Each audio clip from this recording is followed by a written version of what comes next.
Добрый день, друзья! Вы когда-нибудь слышали о затирухе? Это очень простой рецепт вкусного супа, уходящий своими корнями в Средневековье.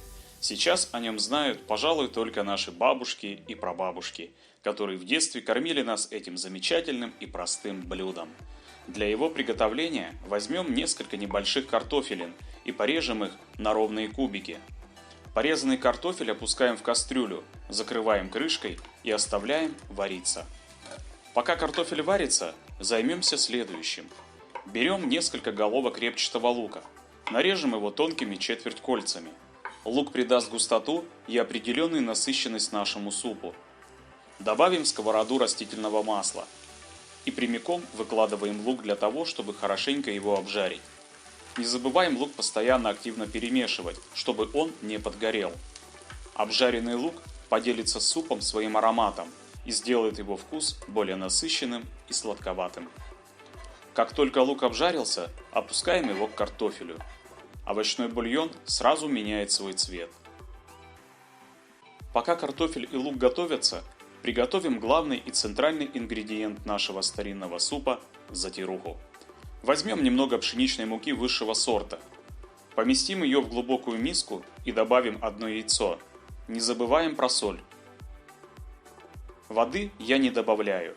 Тесто должно быть достаточно жестким и не клейким.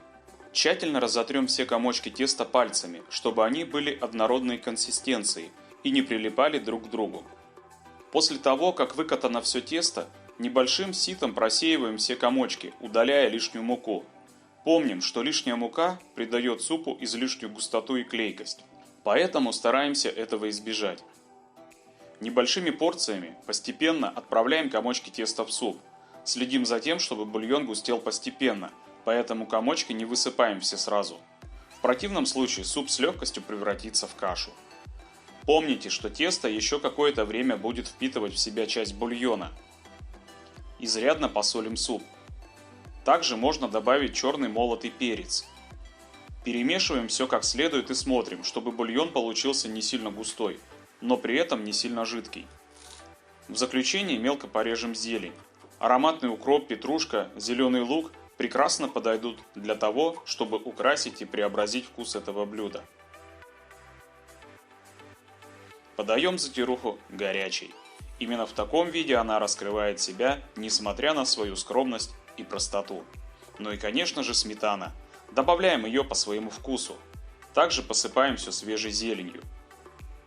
Мы варим затируху тогда, когда совсем мало времени что-то готовить, или когда нет под рукой нужных продуктов для приготовления чего-либо серьезного.